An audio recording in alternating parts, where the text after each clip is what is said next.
Hello and welcome to our Focus Friday. We are beyond thrilled to have each of you here with us for this week's Focus Friday. We have some fantastic panelists as well as a wonderful moderator that we have that's our very own USU professor, as well as we have Jim Davis as our moderator, who's our department head of management. We are thrilled to have Jim here with us to be our moderator. So thank you, Jim, for being here. I want to also introduce each of our panelists that we have today. We have Tessa White. And to give an introduction of her, she's the Chief Human Capital Officer of Vivint Solar, works in HR for several large healthcare groups, including Health Equity and Ingenetics. Is that correct? Ingenix. And we are thrilled to have Tessa here with us.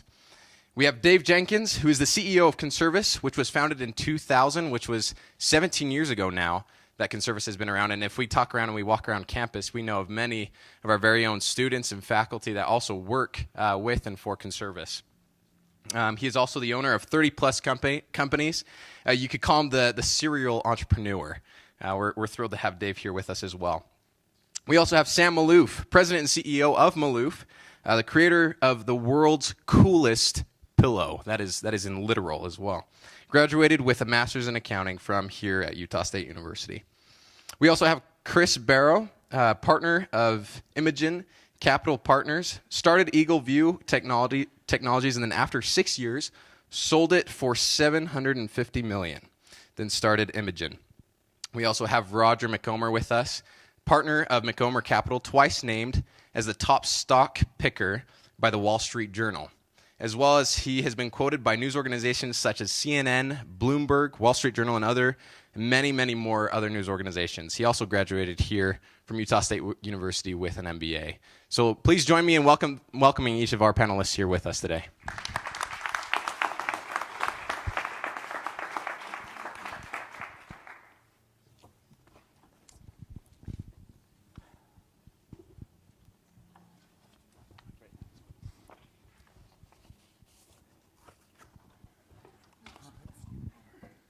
Okay, I think we're all settled in. It's a great pleasure to be with you today. When they asked me to moderate this particular panel, I was excited about the people that they invited to be on the panel to begin with. They are all great leaders, and the thing I like most is the diversity of the companies and industries in which they are involved, and the different leadership skills that you need to be successful in those industries. For me personally, I can tell you leadership is key. It is absolutely fundamental. Today's a good day to talk about football. There's a little game this afternoon or this evening, and as we approach that game, I'm a guy that likes to attend football practice. I like to go to football practice because I like to see the leadership on the field during football practice. I like to watch the coach. And I have seen a phenomenal team with a marginal coach underperform.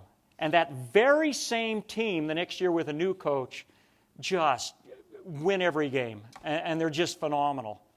Leadership, if you don't have the right leadership, even if you have a phenomenal team, they tend to underperform. A great leader is necessary for high performance. And before us today, we have 5 great leaders. Now, the way I want to do this, several questions I'm going to have them address. Towards the end of today's session, I'll open it up for questions from you.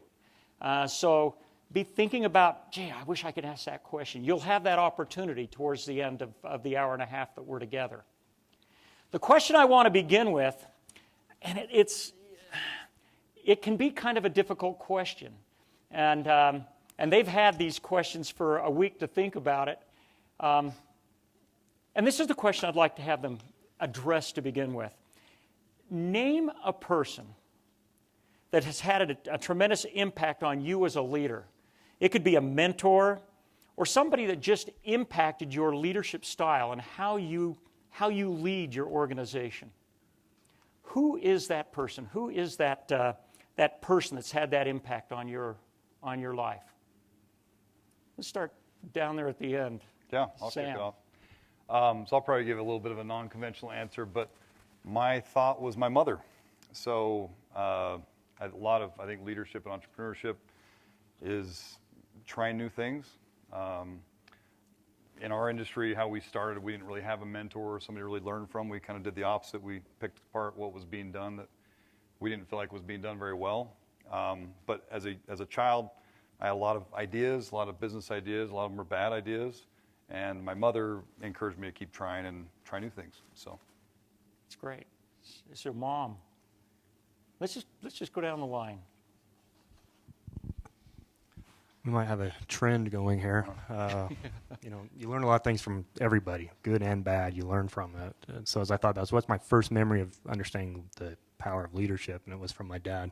So we might have I don't know if that's going to continue to be a trend down through here or not, but he was the director of the Logan Library and had 30 employees there, but I was always impressed that he was so concerned about how those people felt and what they could accomplish, and that made a big impact on me. And he'd come back and say, well, so-and-so had to move for some sort of life event, and they were crying the whole time on their last day. And I thought, well, if you're crying when you leave on your last day, you probably had a great experience there. And so I kind of hold that as a standard when I look at exit interviews and things to see what people's feedback are and see if we're hitting the mark that way. I think of a gentleman named Kevin Pearson. He was the CEO of United Health Group in Jenkins when I was there. And it was my first week as a head of HR, and we were finishing equity grants for people. And we had mistakenly not included a woman that was on military leave. She had no idea we were giving the grants, didn't know she would have missed out on anything. And our CEO pulled me aside. It was too late to reallocate. And he said, you know what? I'm going to give her a portion of mine. It's because it's the right thing to do, whether she's here or not, whether she knows or not. And I learned a really important lesson from him, which is, about ethics and about doing the right thing, whether somebody can see it or not. And especially in HR, I see the seedy underbelly, and I see a lot of stuff. And what I've learned is that when you lead with ethics, you breed trust with your people. And there's nothing that can really replace that, and it pays huge dividends. So, I'll use this one so I can hand it to Roger. So I'll give a little bit different answer on this. I actually was inspired to become and decide that I wanted to become a CEO, really because I had the misfortune of working with some of the absolute worst bosses on the planet. So after a career of about 15 or 20 years of running sales teams, and I was the number 2 guy at the company that I went to work, that I was at for a long, long time, and the CEO was just awful. And so I went to another company, and I found that guy was worse. And then I went to another company, and I was like, oh my gosh, how is it possible?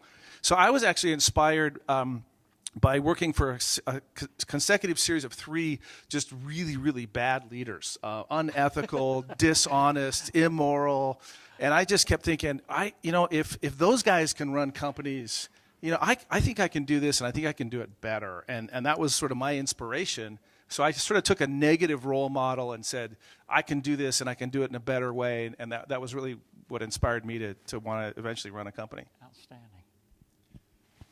That's proof that you learn from example. You can learn from good examples and bad examples. So that's great. I'll give a couple good examples. One, just quickly, my father was principal, so I grew up as the principal's son, which you have to be kind of tough to do that. But so I took my mother and father out to dinner. They're just up here in southeastern Idaho. So we're out to dinner, and an older lady and her daughter came to the table and said, you're, George McOmber, and he immediately remembered who she was. She was a cook. She was a cook at one of the schools he was a principal of. That's good leadership. If you know the people and are connected to the people, even to the janitors and the cooks of the school, and love them, support them, and inspire them to the point where it's probably been 25 years, they can still recognize and appreciate, then that's good leadership. If I were to pick someone in my career, I would have to say when I was working in New York City for Solomon Brothers, Warren Buffett came in and saved Salomon Brothers during the '93 Treasury scandal. So is that a case study yet? It should be. Salomon Brothers, largest treasury firm in the world, was basically shut down. I'd been there. I actually finished here at Utah State and I was there for 2 years and thinking, this is great, I can do this. I'm going to get a big bonus, everything's good, and all of a sudden, the treasury scandal. And I was packing my box on a Thursday. Basically, we're going to shut down. Warren Buffett, one of the largest investors in Salomon Brothers, comes in, fires John Goodfriend, fires the high yield desk, cleans house, and takes over. We still have our boxes packed. I'm thinking I'm coming back. My grandfather had a dairy farm. I thought maybe that's what I was going to do. The weekend, Warren Buffett goes down to Washington, visits with the SEC, comes back Monday morning and says, unpack your boxes. And he was able to convince the regulators that he was not in it so much for him as he was for the company and the employees. What he convinced them, and this is, I think, a trait of many great leaders that Chris touched on, is he inspired people to understand why, not just how and what, but why. And it was never about Warren Buffett. We met with him in rooms like this on a weekly basis, and he would sit up here with his Diet Coke. That's all he ever had, was his Diet Coke, no notes, and he would talk about anything. And he was genuine and authentic and connecting, and he inspired, and I think that's a good leader. Yeah, I'm wired up. So what I've heard now is great leaders drink Diet Coke. But great leaders make bold decisions, but they care. They care about people. They know their names. Trust is a big issue. They're almost, I like the example of mom and dad, and at least 3 of you brought up mom and dad. And even when it comes to the role leader or the role model that are bad, they're bad because they don't seem to care about their people. Are there any other characteristics that great leaders have in your mind? Just anybody. Well, I think one of the greatest characteristics of a leader is the lack of an ego. I think that it's really easy when you attain a certain leadership position to start getting a little full of yourself and to start having your ego put you in a position where you make dumb decisions. And you've got to keep that in check, and you have to be a person that can control your ego and manage it, and still maintain perspective on things, because that's a key thing that sort of makes leaders make really bad decisions and big mistakes. So. Yeah, it becomes about them. Absolutely. Tessa? I think on that same vein, the best leaders I have, not only do they not have ego, but they're not afraid to make a mistake or don't penalize people for mistakes. The best companies I've worked in where the most innovation occurs and where we do the best are where it's okay to take a chance and it's okay to make a mistake. Just don't make the same mistake twice. And that really frees up your people to be their creative best selves and to come up with solutions that put you ahead of your competition. That's cool. Dave? This was the answer to most of the questions on your list, I think. Ego is what you want to avoid, and humility is what you want to have in conjunction with gratitude. No company happens because of one person. It's everybody coming to work every day. You know, if nobody showed up one day at Conservice except for me, we'd be out of business. And that's probably the same with everybody.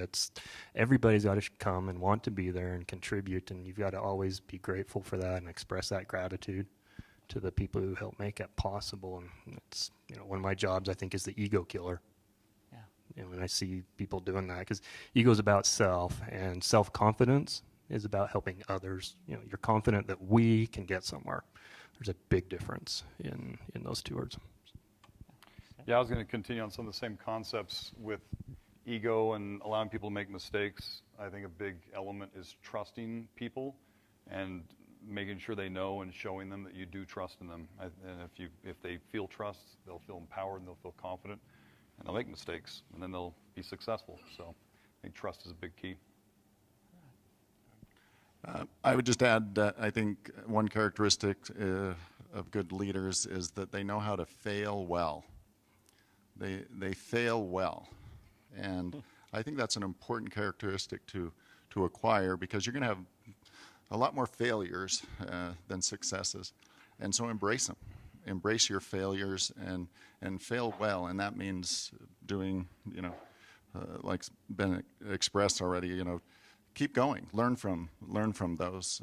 Like Tessa was saying, I think a work environment that encourages people to take chances and be innovative. They can't have that fear of failure over their heads.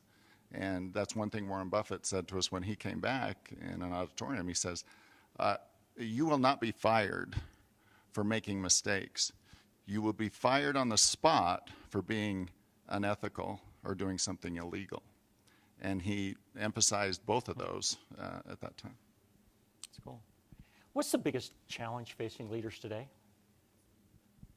What do you see as the biggest challenge they face today, that you face? David? Sure. The biggest challenge leaders face is themselves. First, you've got to understand where your weaknesses are and how you can change and learn from those and people around you, and be the type of leader that people need. So that's the first challenge. The second challenge, I think, is that you've got to be surrounded by people who are capable of truly leading as well. You can't have it upon you to be the one who creates all the leaders. You've got to have people who have that capacity, and there's a shortage of those. We're always looking for really good people that can lead and have that passion to do a great job.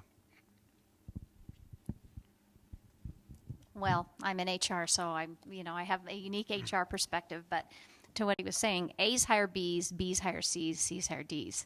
And so when you you should always, always want to surround yourself with the smartest, brightest people.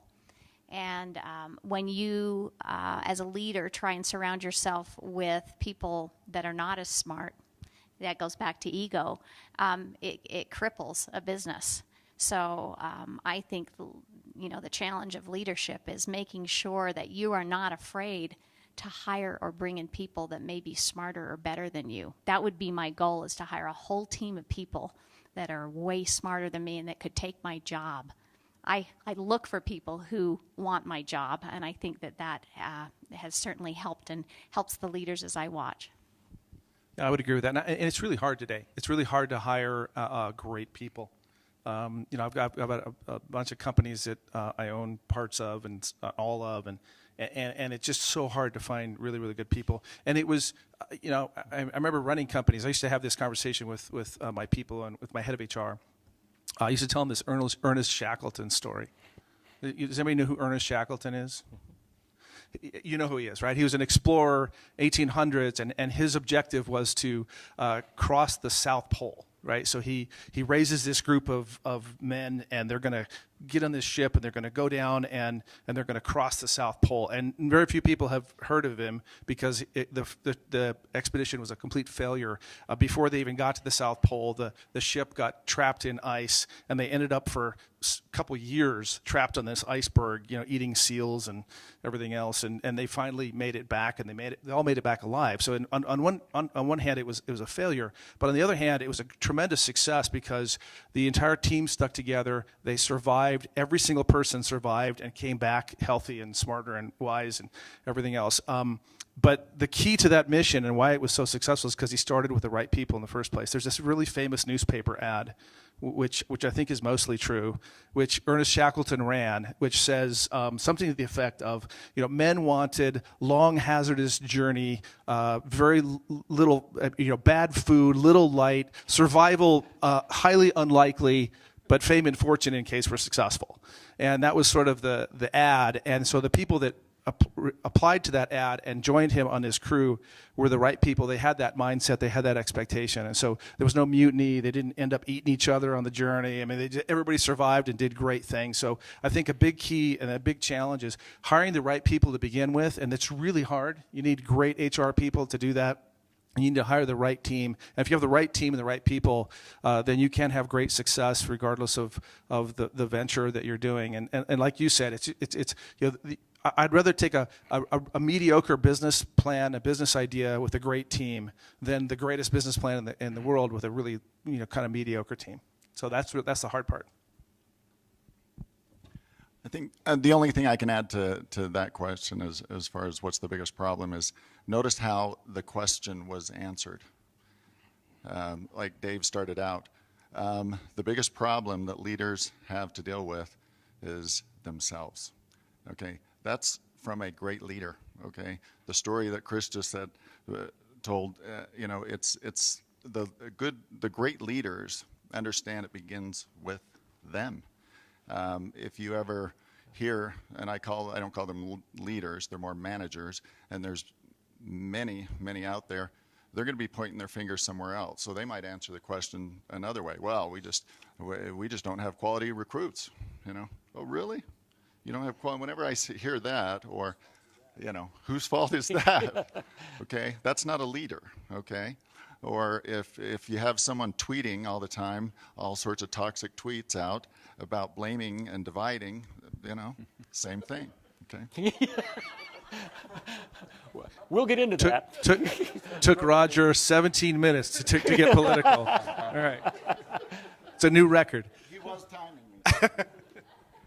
I was going to support some of those same statements. I think we talk about hiring people that are better than us, and leaders in the higher places in the organization understand that. And I think one of the keys is helping the rest of your organization understand that and get on board with it. So some of our most successful people recognize that, trust the company, and they're in a good environment to continue moving.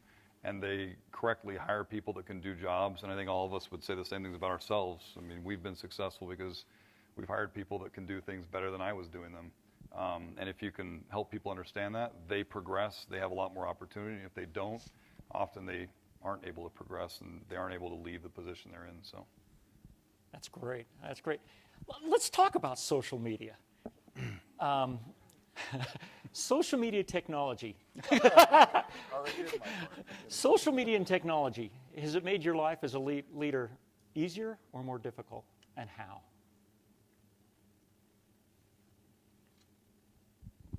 That wasn't one of the prepared questions. I know. Yeah. That wasn't my fault.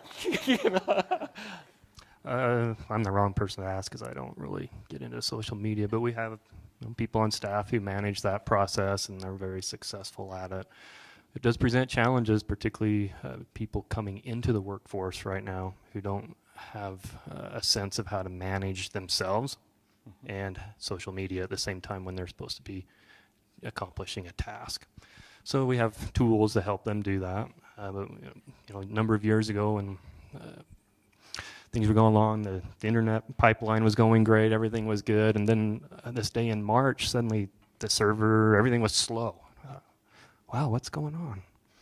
Started looking into the systems, and people are streaming basketball games in March. So we took care of that.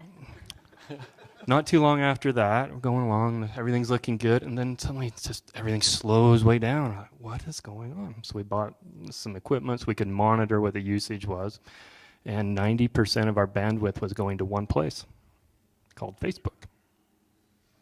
So we blocked Facebook. Then we sat down and we talked with people and they said, why'd you block Facebook? We never go on there. I said, well, your report says you spend 7 hours a day on Facebook. And they just couldn't believe it. The time goes so fast and it's just touch, go, and all these things are happening. And then they realized they weren't getting their work done and it had consumed them completely to the point they didn't realize that. So those are things we're all learning. When most of us started working, there was no such thing as email, and fax machines were the way you got something from one place to another. So we've all learned through that process how that's changed. But it has a great impact. We use it heavily for recruiting and reaching out to potential customers, and there's a lot of fun things with it as well. Oh, social media. I got to talk about this. Social media is my best friend. At Vivint Solar, basically, it's like 4,000 interns working for you at once. So they're all millennials, and this is the only language they speak. So just to give you an idea, where we don't have a lot of cash, we have people, and we use social media, and in my world, very heavily. So for instance, we're filling over 4,000 positions a year. I have 8 recruiters. Now think about that for a minute. The only way that I can recruit and do it in mass volume is through social media. Over 60% of our hires come from our employees through social media. We have contests where they share posts about the company on Instagram on Earth Day or on different days, and they actually solicit their friends to work for us through all kinds of social media. So for me, my department couldn't function without social media, and because our world is made up of millennials, we couldn't communicate without social media because that's the language that my people speak. So if I don't speak the language of social media, I'm dead in the water at our company. Can I ask you a question? As the head of HR who's hiring a bunch of people, especially millennials, do your hiring folks look at potential prospects or candidates' social media accounts as they are in the hiring process? Without question. Absolutely. So that little picture on Instagram that you had, and that is fair game. If you're hiring somebody, you need to hire the right people. And so you bet you do. You look at that stuff. And so it's a great tool. It's amazing. It's a great marketing tool, but it is a tool. But just be aware of those of you who spend a lot of time on it and it is fair game. And if you're trying to, go get a job at, IBM or EDS or on Wall Street, and there's some stuff on your social media accounts that probably wouldn't be appropriate, just be aware that they're going to see that. And they'll make judgments about you based on that, and you may or may not get hired based on that. That's just the truth. People lose jobs every day for that reason. But, in regards to social media, too, the way, you create a following for your company, for us, is through social media. We try and do videos that will go viral for no particular reason, and they go viral so that people pay attention to us in very unconventional ways. And, you can use social media to do some pretty interesting things and come at marketing from a very unique angle nowadays. This is amazing. So social media can work against you if you don't manage it, certainly work against your company if you don't manage it, but it can be a powerful tool if you use it effectively. And I've got to tell you, when I take a look out here, it's the language they speak. And it's no different from us in a classroom. We can use it to our advantage, but we can't stop it. The dam is broke. I mean, it's the language that you speak. So we either use it or it works against us. Well, it is the language you speak, but it's also, and it's important to recognize this too. And I appreciate this because you guys are students and you're in school, but you can't learn all the things that you need to learn to be a successful leader 140 characters at a time. And believe it or not everything you need to learn is in a YouTube video. I mean, every once in a while you have to actually pick up a book, and you have to really dig deep into that book and really dig deep into a particular topic. And so it's a great tool. It's an amazing tool, but to learn at a deeper level. And I think that's the challenge with social media. Is in most cases it tends to be a little bit more surface level. Every once in a while you got to roll up your sleeves and really dig into an issue, and that's a lot deeper than perhaps a lot of social media avenues go today. Very good, very good. Let me ask you this: here at Utah State, we're in the business of building or making captains of companies, captains of industry. We want to build leaders. We look to other universities to build a crew. We got to have crew. We're hoping to build captains. When they apply for a position in your company, what do you look for in a captain? How do you know that's a leader? What characteristics do you see in a person? Go ahead. I was going to say, I think it's a lot of the same things we've been talking about. I think you're looking for people that aren't afraid of working hard. I think when we're looking for leaders, a lot of times we praise people that over-initiative rather than under-initiative. So we like people to see a problem or an opportunity and attack it instead of waiting to be asked to attack it. So I think initiative is a big thing, and then a lot of things we've talked about: pride, ownership, integrity. Go ahead. I prefer, as far as hiring leaders go, I prefer to, as much as possible, to promote from within, because I know what I'm getting, right? And I see somebody in action, and I see how they perform, and I see how they how they are under fire and so forth. But I think the fundamental issue with leadership is what is leadership? I mean, and when you try to hire those captains, what does that mean? Well, a captain or a leader is primarily responsible for setting the strategy. So what's strategy? Okay, so strategy is the intelligent allocation of limited resources that have alternative uses to maximize the results of what you're doing. Okay, let me repeat that again, because this is really important. Strategy is the intelligent allocation of limited resources that have alternative uses to maximize the results of your business or your team or whatever else. So as a team, you have limited resources. I have limited people. I only have 12 engineers, right? I only have so much cash in the bank. And all of those resources have alternative uses. I could have my engineers do 100 different things. I have a certain amount of cash, and I only can allocate them a certain way, right? I don't have unlimited cash. I don't have unlimited people. I don't have unlimited ideas. I don't have unlimited products. And they all have alternative uses. So strategy is the allocation of those limited resources in the most effective way to make your company or your team as valuable as possible, or to meet your objectives. So really, when I look at leadership and I look at captains, it really is, does this person have the ability to set and define and reinforce a strategy? Lots of people can implement the strategy. A lot of people can pick up the oar and row. But do I really have somebody here that can actually create the strategy, create the vision, create that, and then execute on it? And that's a completely different set of skill sets, and that's what I look for when I'm looking for a captain. Somebody that can do that. Very good. So let me just tie that together with, you were talking about a team in athletics, and so.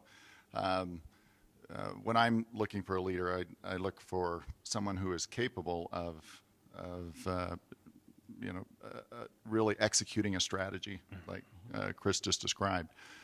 But you can easily, just to visualize what Chris just said, and athletics is probably a good example. I can think of a lot of good basketball players, great basketball players, probably the best one-on-one basketball players that have been on losing teams their entire career. Why? Because of what Chris just described.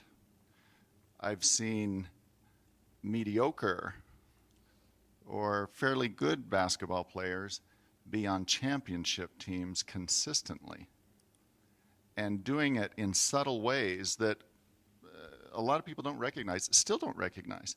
But if you listen to what Chris just said, they're doing just that. They're executing a strategy that maximizes the resources on the team.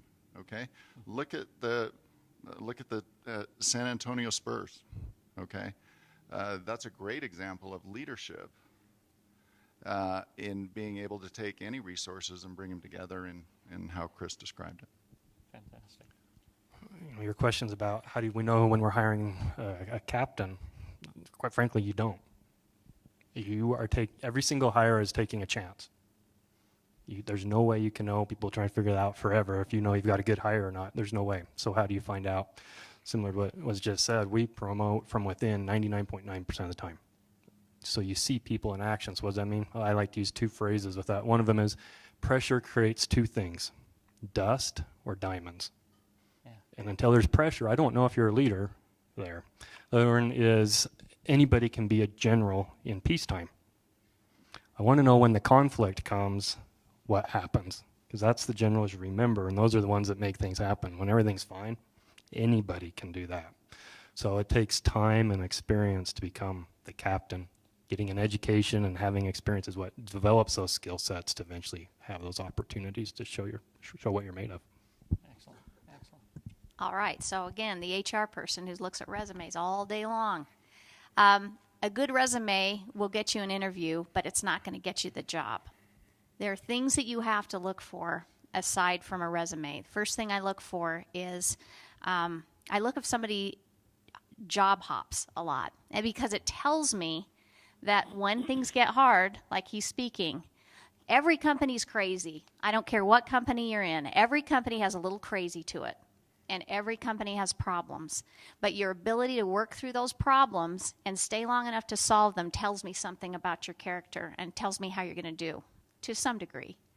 The other thing is I need to know that you can solve problems and that you can come at problems from different angles. So I ask some very strange questions in interviews, like, why are manhole covers round? Because it tells me how you think. It tells me, can I come at 4 or 5 different potential solutions to a problem? And he's right, you never know for sure. But when you can solve problems, and when you can stick with a problem till it's solved, it will tell me a lot about whether you're going to succeed or not. Match that with the right things on a resume, and my chances of picking the right people are greater. Okay, so as they study now and prepare for the careers that we're talking about, hopefully leadership, a leader in the organization, what advice would you give them? What class, what competency do you strongly recommend they develop while they're here? That's not on the list either. So when I'm looking for leaders in that skill set, the number one thing I see people fail at consistently is their ability to communicate clearly in any form. Whether it's written or verbally, being able to explain what's going on and what the solution is going to be and how to get there. It's amazing how many people struggle with that ability to simply communicate clearly. There's no shortcuts to that. 90% of the problems that I deal with have a root in someone else's communication problem. And that's a lifetime pursuit to perfect that, but that's super important. Agreed. Go ahead. I've always said that an education is supposed to teach you how to read, write, think, and communicate. Now, how you learn those things is less important. You can get a number of different degrees and still learn those things. But again, it gets back to good leadership too. Understand the why and be able to inspire the why within yourself and within others.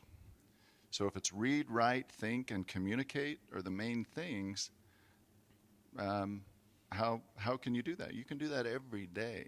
You can practice that every day so that when you are on the front line under pressure, you're going to be able to do those things.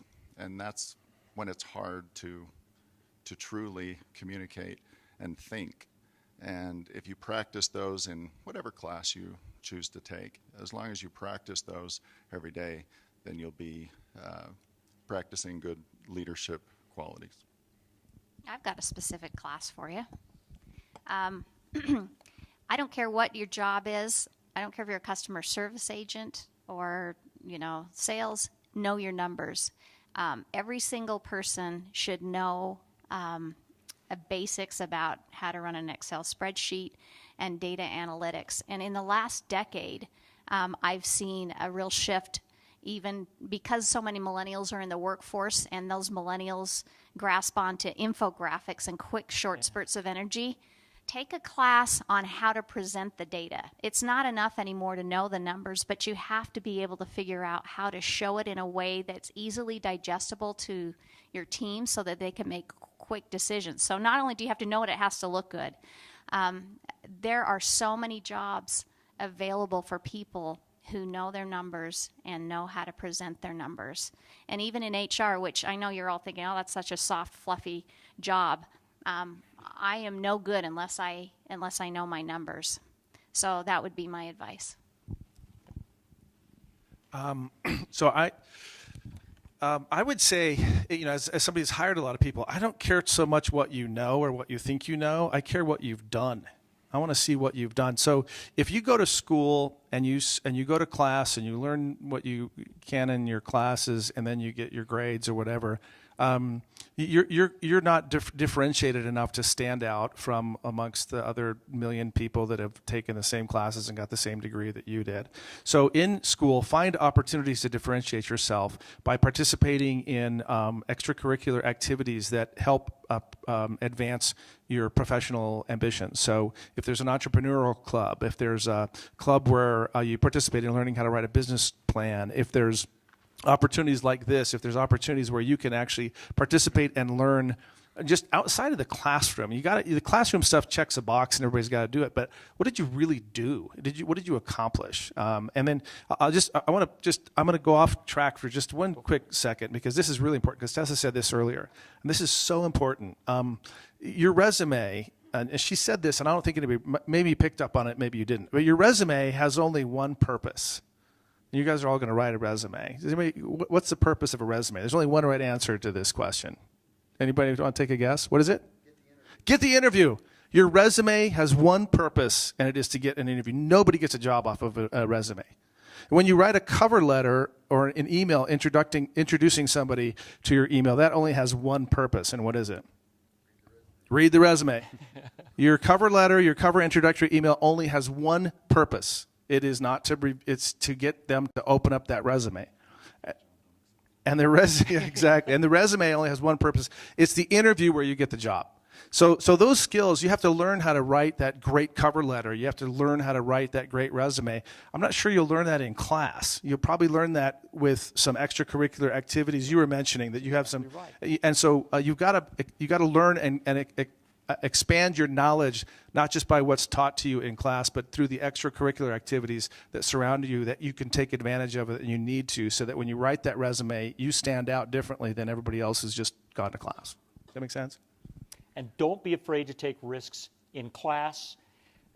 Try things out. If you're uncomfortable, here's your chance to fail in a safe environment and learn in a safe environment. Don't wait to do it when you're on the job. Because if you try something in this environment and you fail, you don't have to put that on your resume, right? You only put the things that work. But that's really a good point. You are in sort of a safe environment, and this is the time to take risks. You bet. Absolutely. I wanted to kick back a lot of great answers here, and the data answer I love. Early on in our company, and actually deep into our company, we made a lot of gut decisions. And a lot of them worked, but you get to a certain point where you can make better decisions if you use data. And I think that was a really great comment as far as how the world is changing. There's so much data, and if you can make a decision with data mixed with gut, it's a lot better than making it without. The other thing I want to make a comment on was kind of what they were talking about as far as this environment. I went to school here. I hated group projects. I hated working with other people to determine my grade.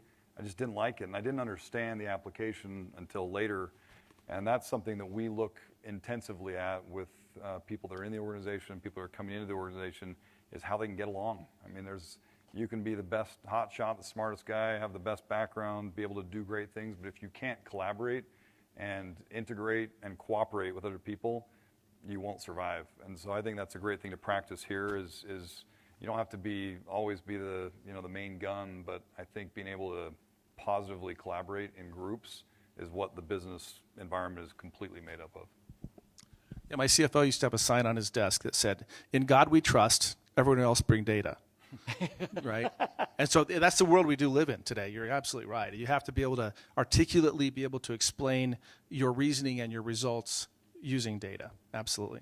In fact, just to drive the point home one more time, knowledge is currency in a company. And one of my leaders taught me this early on. And when you're young in your career, if you find out about your company, you follow articles that are written, you forward those up to your boss, your supervisor, you show that you know your space, and you get your hands on data. Knowledge is currency that helps you grow and get the promotions in your company. Perfect. Right to the right of me here, we have two investors. Okay, they invest in deals. They run venture funds, and they're angel investors as well. And I've played in this space myself quite a bit. When you look at a deal, I mean, you're looking at the business model, you're looking at the customer value proposition, and the revenue model, and so forth. One of the critical things we look at when we do an investment is the entrepreneur, the venture leader. When you do your due diligence, what do you look for that will help you decide whether to invest in that person or not?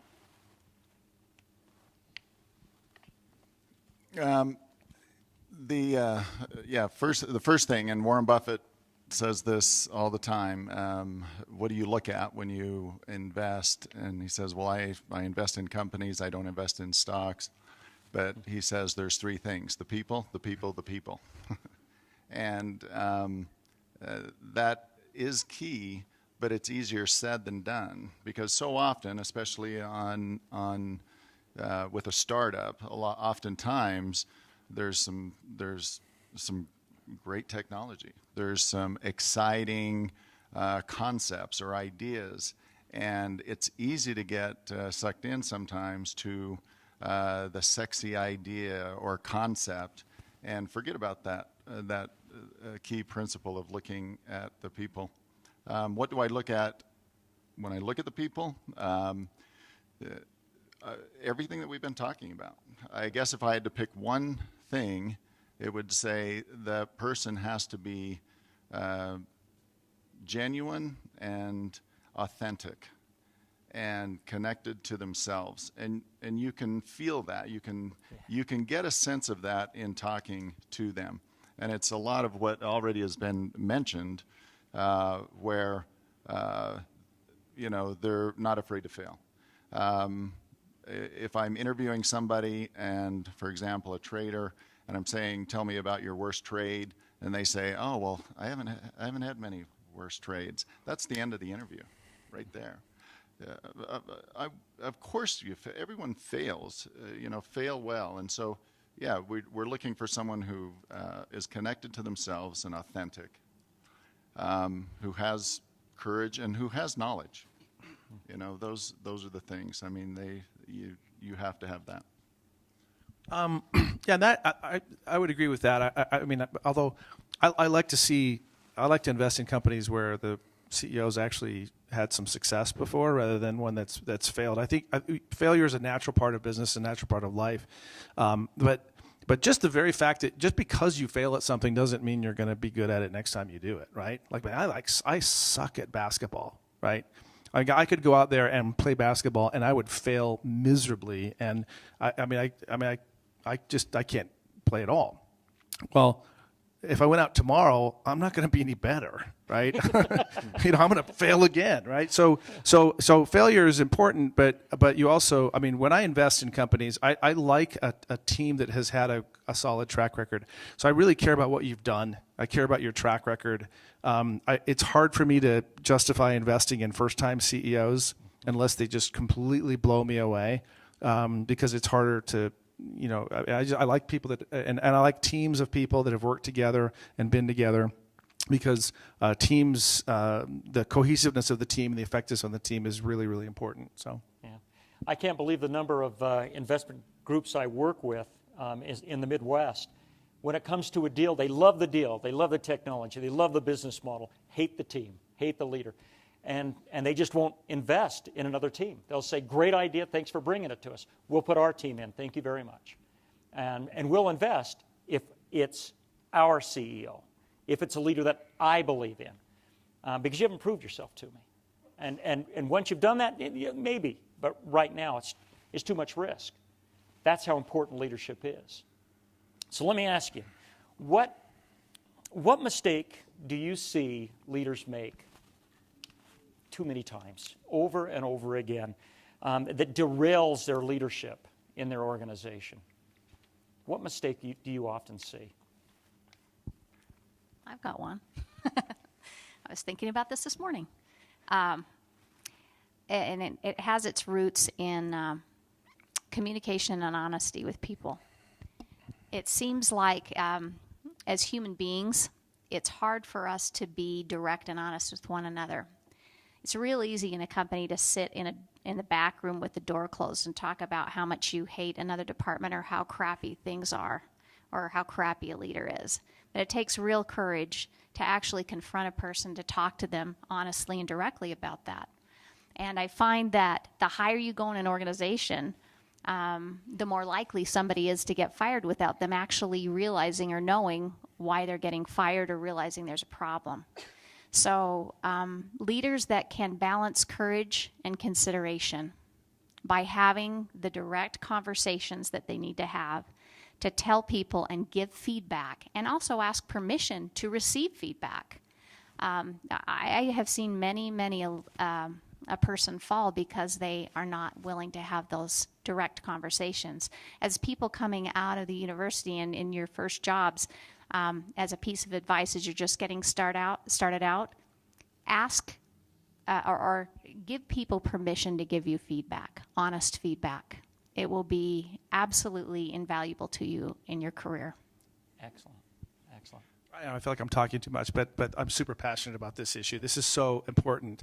I used to call it the ugly baby syndrome. So you know when those new parents come to you and they show you this baby and they're just like, and you're like, oh, that baby's so cute, and then as soon as you walk away, you're like, wow, that was a really ugly child, right? And so what happens in leadership is it's so important. You have to create a culture of candor where people can be really honest with you. If the baby is ugly, just tell me it's ugly. And so babies, let me expand on this a little bit.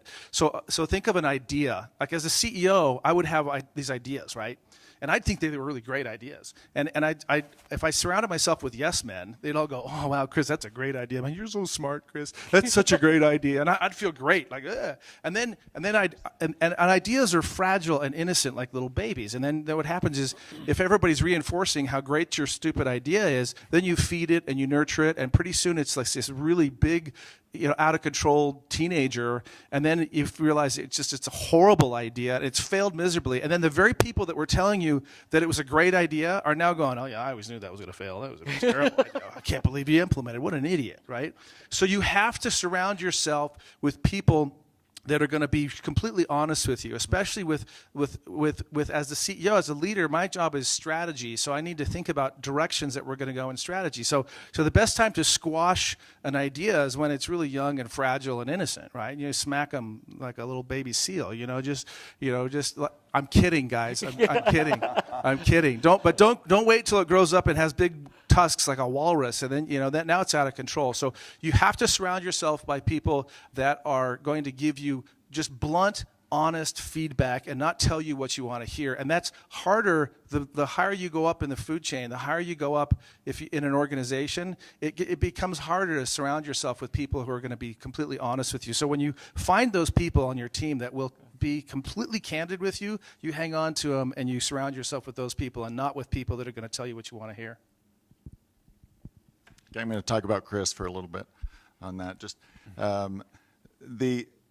Chris talks about a culture of candor. Okay, think about that. That's a culture of candor. All right, it's a wonderful concept for a company and a startup. Chris implemented this in Eagleview. All right, I saw it. One thing, Chris, though, is kind of interesting is this culture of candor is exactly about being authentic and genuine. If you're authentic and genuine to yourself, you're going to be authentic and genuine to others, or more likely to, and therefore more connected. Chris does this. I've known Chris for a long time. He's always done that.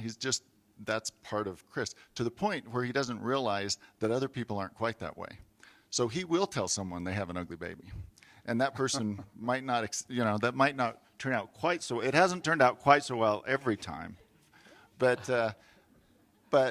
when we walked out with the programmers, I remember one time in Seattle walking out and Chris built a company where, how many programmers did we start out with? A couple hundred at the end. So here's this big group, and we walk out there, and Chris is calling him by first name.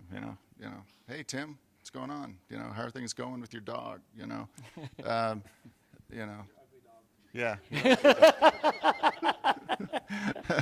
Or Tammy, that is a real ugly tattoo. I'm not sure why you needed another piercing in that tattoo, but okay, but she's a great programmer. But, and that culture, and they would laugh, and they would, banter back and forth. That was a culture of candor. So when Chris had to say, you know what, we're not producing enough, guys, get going. They were inspired and motivated because they knew why, and Chris could explain that why because at first he created a culture of candor, and he was authentic and genuine. Okay, so the bookend of this, and I will be really brief on this, but the bookend to candor is trust. You cannot create a culture of candor unless you have an environment of trust. Because think about it, the people that you're most candid with in life are the people that you love and trust, and you love them and they love you, and there's so much trust there that they can be completely brutally honest with you. Remember your siblings? Like when you'd like have a little picture and you'd show your siblings, look at this little picture I'd made, and your siblings would go, man, that's awful, right? I mean, but there was love and trust there, hopefully, with your siblings. I don't know what your environment was. So you have to create that trust environment, or else you're just a jerk, right? And that doesn't work either. I agree with that. That trust level is important. There's a great book, 5 Dysfunctions of a Team, and trust is Patrick Lencioni. Awesome book. That's a great example of how to read about trust and how teams work together. But you've got to have that feedback. It goes both ways. My team's got to trust or be comfortable with me giving them feedback they don't like, and they've got to know when they give me that feedback maybe I don't like, that they're going to be safe in that environment. One way I try to perpetuate that in the company is every month everybody can submit questions. They're anonymously, anything they want, and I will answer them. Sometimes it's in person in front of a whole group, sometimes it's in writing, and then I'll get questions sometimes from people who say, do you ever get sick of all those dumb or bad questions? I said, there's never been a bad question. And they look at me like, why is that? Well, I want to know what's on people's minds. I want to know what they hate, what they don't like, what's going well, and have that out in the open for everybody rather than bubbling down underneath the surface somewhere and then becoming a big problem later. So that openness, that transparency, that trust is super critical.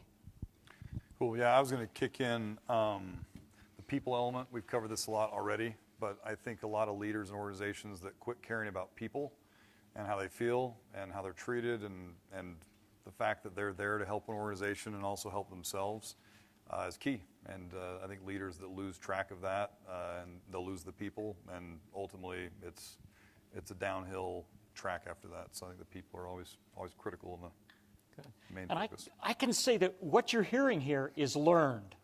Okay, it's learned. And we live in a culture of nice. Here in northern Utah, it's a culture of nice. And that's great. I love a culture of nice. But you're being taught critical thinking, and your ability to give honest feedback is critical as a leader. I grew up in northern Utah and grew up in the culture of nice, and I remember I moved to Germany for a while. Germans tend to be a lot more direct. And I was walking down the street, and a person I didn't even know walked up to me and told me that the shoes I wore were bad for my feet and I shouldn't be wearing them. Go buy new shoes. I didn't even know who this guy was. But he gave me honest feedback from his perspective. Now, I could do one of two things. I could reject it and say, I don't know you. Or I could say, well, learn from that. Later on in life, I moved to the Midwest. They tend to be a lot more direct. As a professor, we have to present research at different universities. And I remember presenting my research to a university in the Northeast, and all of my peers said, get ready. It's not a fun place to present. They're much more direct. We live in the land of nice. You're being taught critical thinking. Your ability to express that effectively is learned. Get comfortable with it. Great leaders receive that feedback. You heard that here. And they can give that feedback in a way that builds trust and builds relationships and doesn't break them. I'm going to ask one more question, then I'm going to open it up for questions from you folks. And it's this. How do you, as a leader, continue to grow and develop your leadership skills? What do you do?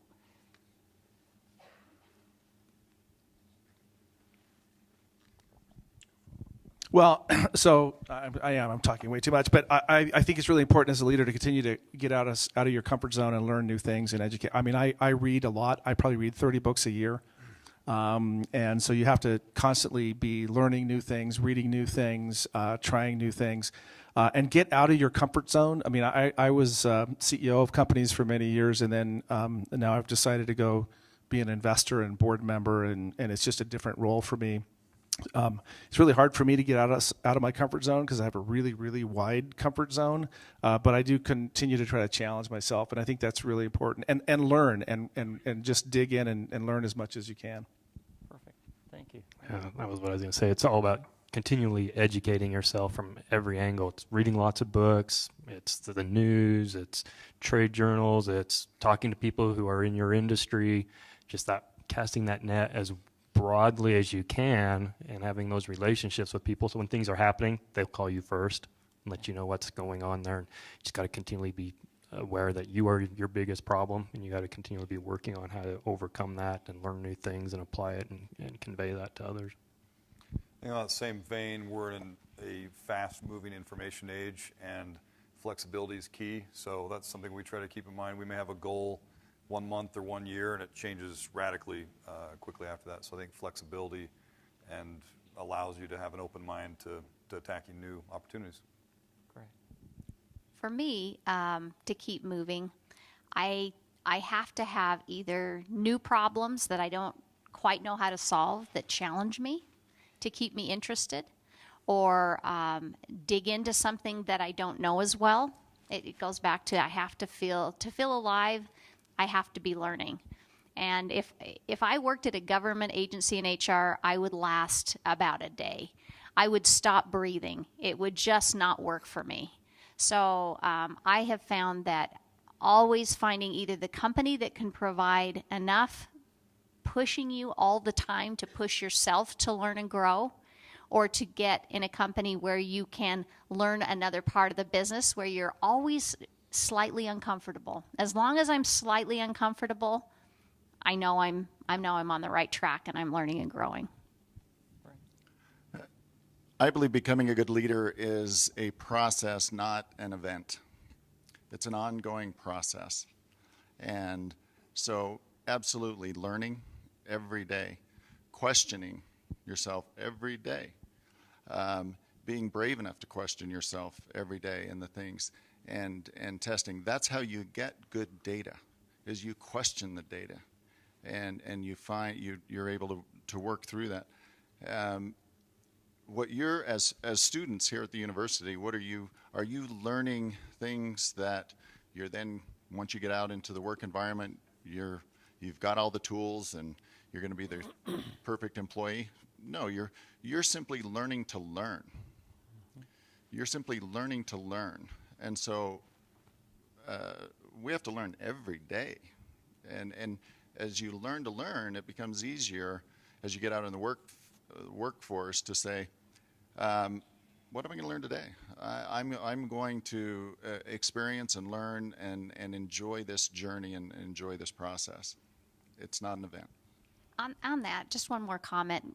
Chris and I were talking earlier, and I've had to learn to ask the question, why or why not, at least once a week. If you're not asking that, you don't just accept that this is the way it is. Vivint Solar is a crazy place, and that's an understatement. It's a crazy place. And, sometimes someone will say, well, why can't we do that?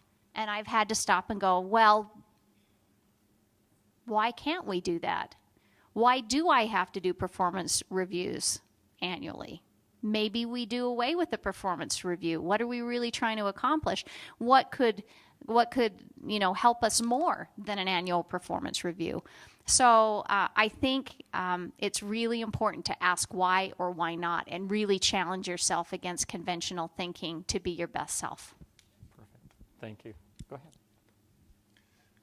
I just wanted to comment. I think that's great, because and again, here's a bad example, and here are two great examples. Great leaders embrace why, and will explain why and inspire why. Poor leaders will say, because I told you so. Perfect. We can take one or two questions from the audience if you have questions. Yeah, all the way to the very back.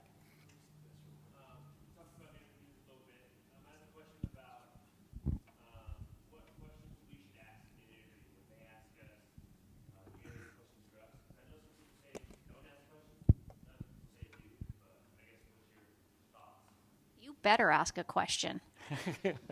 Yeah, that's really important, because it gives me clues that you're curious, for starters. I would ask questions about, I would want to know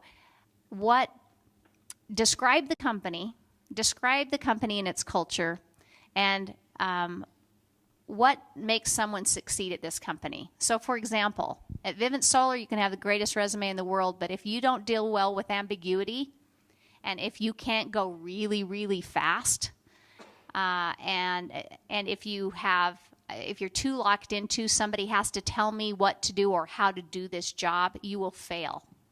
And that's something that's not going to show up generally in an interview, and it's not going to show up on a resume. So I would want to know, if I were you, who succeeds in this company and why? Because then I know the other piece to the puzzle as a candidate. I know if I'm going to be happy in this company or if I'm not. No right or wrong answers. You just need to know if it's going to be a fit for you for a company. So always ask the question, though. Can I just add to that? Do your homework. Do your research. If you're going in for what you think is a 1-hour interview, you should spend 4 or 5 hours at least researching that company. If they've got an annual report, if they've got quarterly reports, you should do your homework. And the more specific your question is, because you're smart enough and you've done the research, the better off you're going to come across in that interview, right? As opposed to really general questions. Get really specific. Know the company, know the product, know what they're doing, know what issues they are. Read all their press releases. Do your homework first. Perfect. I was going to add one more real quick. I would also do research with existing employees of the company that know what the company is looking for. If we have a highly qualified candidate, they don't fit culturally, we won't hire them. And so some of those fits are going to be interpreted by the answers you give, and some of them are not a fit. So I'd find out what the fit is, and if you fit into that, craft your answers to make sure and communicate that. Perfect. We'll do one more question right here. And as we ask questions, if we can stand up, use the mic, and say what your major is. We have about 15 minutes of questions that we can use. Hi, my name is Braden Evans. Thank you all for coming. I really appreciate it. And also, my major is marketing. And as I listened for this hour, it seems like at the very start we started talking about teams. And a quote to me that I'm sure everyone's kind of seen this movie of Remember the Titans is there's a dialogue that says, attitude is a reflection of leadership. And so I'm just curious on what tactics you guys have found success in. It could just be one tactic, maybe from each of you, that you found success in when it comes to empowering your teammates to have a good attitude. Thanks. So in addition to setting strategy as a leader, one of the most important things you can do is you have to establish your company's values. And so values are something you have to come up with, and you have to establish those. Once you come up with those values, you have to stay true to them. Values are only values if you make hiring and firing decisions over them. If somebody violates what you say is a value and you don't fire them, then you're just a hypocrite. And you also don't hire people that don't fit the values that you have. I'll give you one quick example. At Eagleview, one of our values was have fun. We had work hard and have fun. It was not uncommon at Eagleview for a spontaneous Nerf gun war to break out in the middle of the day in our operations team. It was this fun, relaxed work environment. And we had an employee come to us once and said, that's really uncomfortable for me. I feel like it's not really a great environment for me because I don't like to be sitting there trying to do my work and all of a sudden Nerf darts are going over my head. So we just invited her to go work somewhere else. Because we didn't fire her because she wasn't doing Nerf, but we just said that's one of our jobs. One of our values is have fun and create this really fun environment. And if that doesn't work for you, it doesn't mean you're a bad person. It just means you should go work somewhere else, right? So. And just to tag on to that a little bit, what are values? What are values? It's what you value. Okay, that's what values are. So think about that. What do you value? And Chris did create a very concise, clear, authentic culture of candor. Everybody knew, and that's an important thing, I think, too. Everybody needs to know and understand what the values are and what you truly value there. So for me, the one thing that I would want to build on my team is it's a concept called intelligent disobedience. I'm not advocating that people just break the rules right and left and create chaos in an organization. But it goes back to the whole idea that if I've asked you to do something stupid, fix it, speak up. If the answer by policy is X, but that's a dumb answer and there's extenuating circumstances, I expect my people to be smart enough to intelligently disobey and come up with a better answer. And I think it goes back to trust. That's really a way of saying, I trust you to make an intelligent decision even when the process or the policy may suggest something else. So I have found intelligent disobedience to be a really, really important factor in terms of building a strong team. Well, your question's about attitude. And there's generally as humans, we can boil that down to two: good attitude and bad attitude. It turns out most of the time those are contagious. So if I have a good attitude, I'm probably going to have a good attitude around me. And if there's a bad attitude, I tend to see that spread as well, and it's got to be addressed because it's probably just not a good fit. There's something we do that doesn't work for them. It'll work somewhere else. Great, let's help each other recognize that and move forward. But it's totally contagious, so you want to have that perceived good attitude everywhere you can. I think my quick answer is look forward. I mean, our goal and focus on our company is the long-term play, and so if it's a short-term fail, accept the failure and move on. We don't dwell on that and look toward the future. Okay. We have time for one more question if there's a question out there. Please.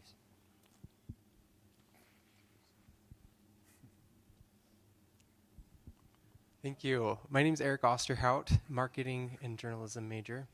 I am curious. Leadership is something that never turns off. It's something, your responsibilities go around the clock. At what point in your career did you have to kind of define your work-life balance? What decisions did you make and what values did you choose to hold on to?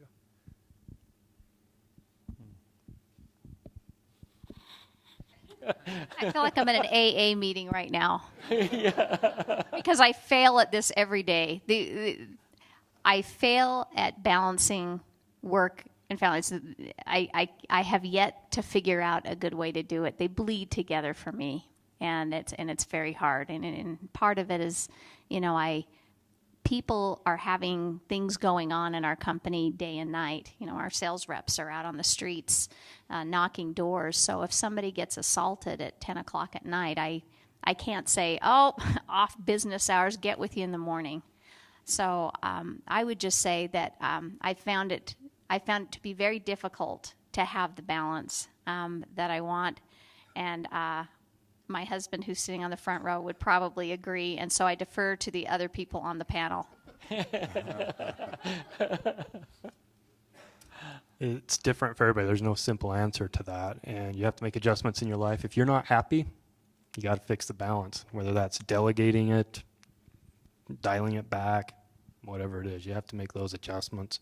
You got to decide what's important to you in life, and then manage your life around those things that are important. If it's career, then that's it. If it's family, you find that balance there, and it's different for everybody. You know, if I've got 10 to 12-hour days, that's my balance. That's great. Other people, it's 6 or 8 hours is their balance, and if they get more than that, it throws them off. So you have to just feel where that's at, and it probably changes through your life too. How many kids you have, just where you're at. All those things can affect your balance. Okay, correction. Backtrack. I do fly fish. I do need to mention that. If you know me, after work, I'm on the river from 8 to 10 about every night that there is a good weather day. So I do have a pressure valve release, and that is fly fishing. Can't believe I forgot that.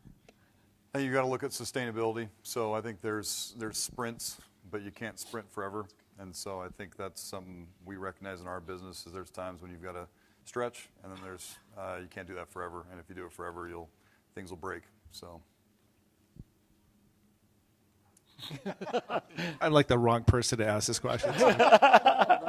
So, I don't know. I'm the wrong person. I just imagine my wife sitting there in the front row just rolling her eyes, right? I mean, work-life balance. I mean, when you're leading an organization, especially a startup, I mean, the company that I was running, we were second fastest growing company in the country that had revenues of over $30 million. And it was just an amazing, fun, wild, crazy ride. But I think my family recognized that that's what it was, right? And there's a period of time where it is going to be all consuming, and it doesn't ever turn off.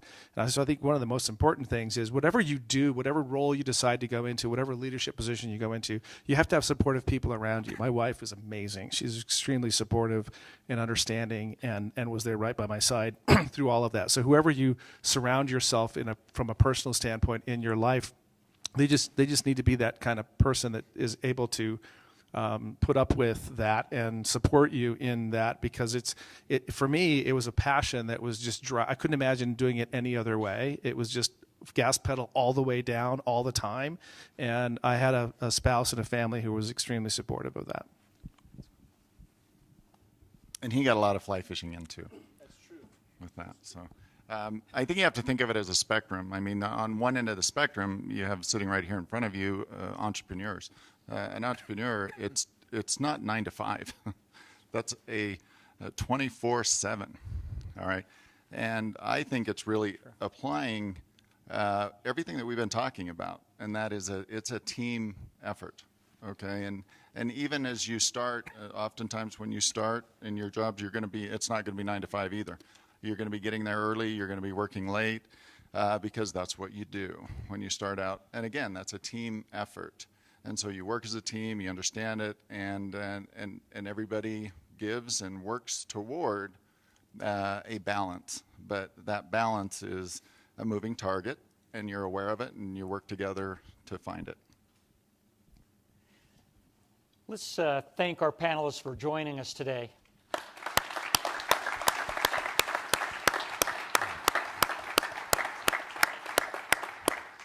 To show even greater further appreciation for each of our panelists for being here, let's go ahead and give them one round of applause as we give them our taste of Logan.